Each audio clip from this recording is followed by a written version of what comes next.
Hello everyone.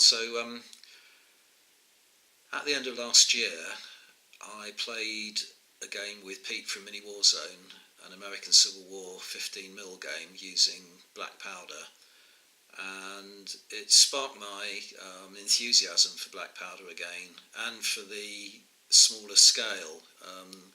If you're going to play black powder in 28mm, you really need a large table, and I haven't got the space. But in 15mm, it's perfectly alright on a 6'4" playing surface. The other issue I had, which I'm going to have for a great many years to come, is that I've got a huge number of unpainted figures. So I was looking in that to see what I could get out and paint up, and get going again with another black powder project. And I chose the Crimean War. What I'm also going to do is create a separate playlist on my channel. If you subscribe to my channel just for the wargaming element, there's only one wargaming playlist, so it's got everything in it, and it's becoming a little bit hard to find your way around all the videos I've got in that now. So I'm going to separate out anything to do with the Crimean War, put it into a separate playlist, but also include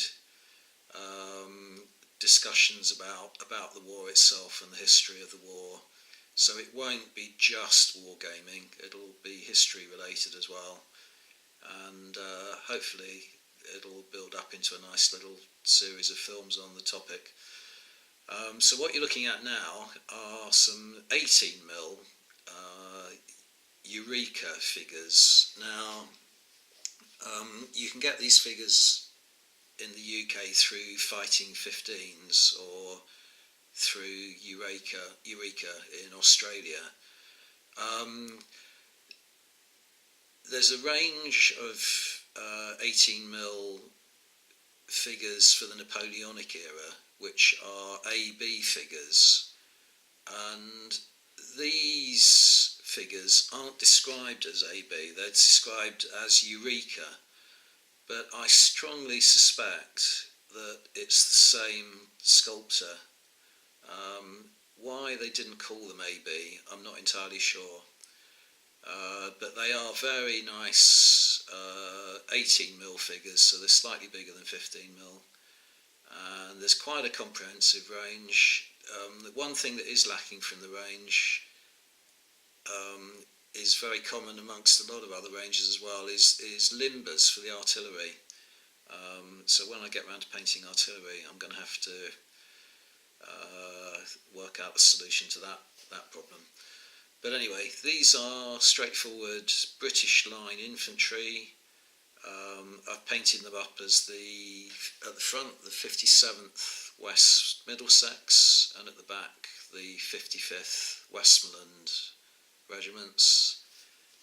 And what I'm going to aim to do is build up the forces so that I can recreate a scenario in the original black powder rulebook, which is called the Battle of the Crimean River.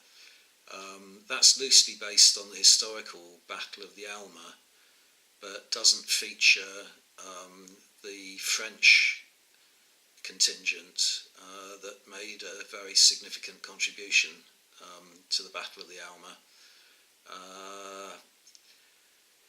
I'll probably talk more about that in a future video when I come to talk about the history of the war itself. But this is just a brief showcase of what I've managed to do so far. I'll just zoom in a little bit so you can see the figures in a bit closer detail. So, as I say, I haven't painted any 15mm in a few years now. Didn't find it too difficult to get back into the swing of things. The one thing I did find is you're obviously going to get slightly less detail on 18mm than you are on sorry, I'm just trying to adjust the camera so you can see the rear as well there. Yeah, you're obviously going to lose a certain amount of detail when you go down from 28 to 15 or 18 mil.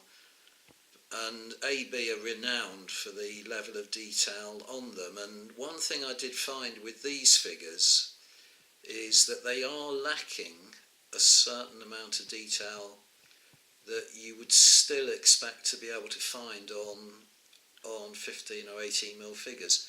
Most noticeably, that none of these figures have shoulder panels or the correct type of shoulder decoration.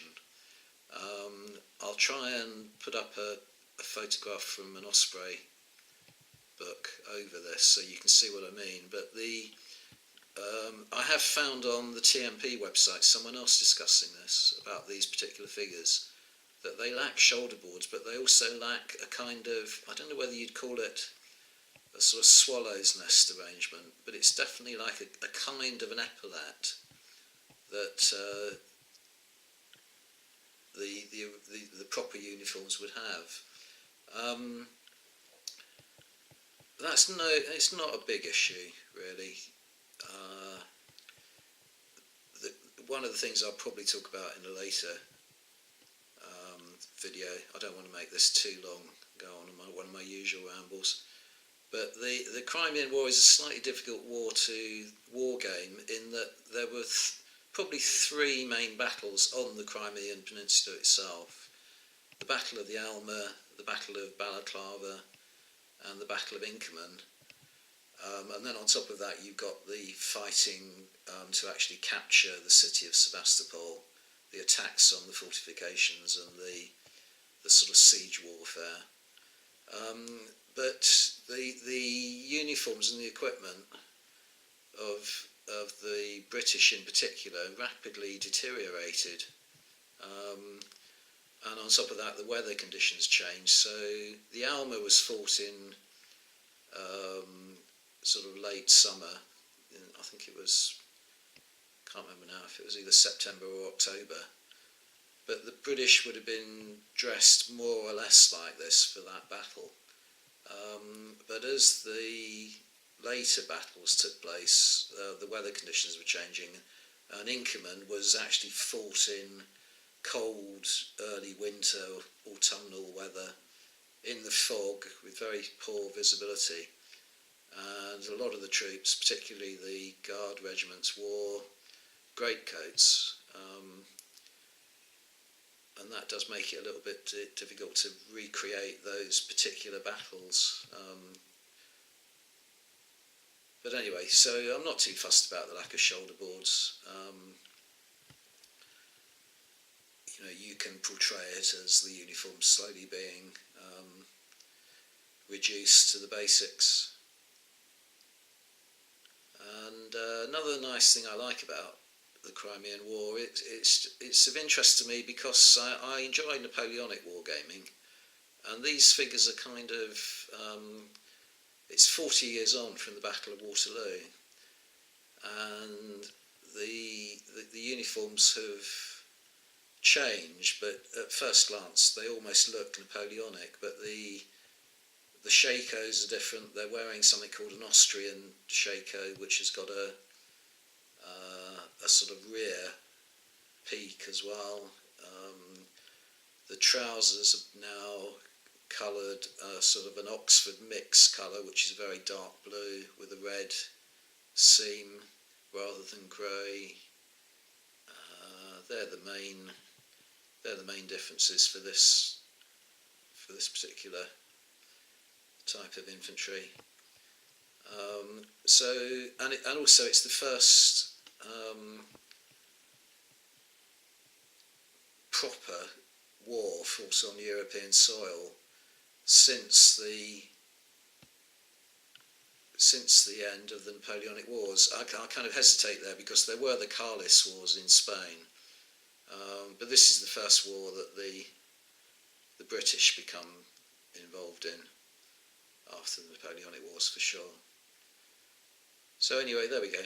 I've been going on for nearly 10 minutes already now, so I wasn't going to ramble, so I'll end it there. And look forward to more videos on the Crimean War in the future. Thanks very much for watching, and I'll see you again soon.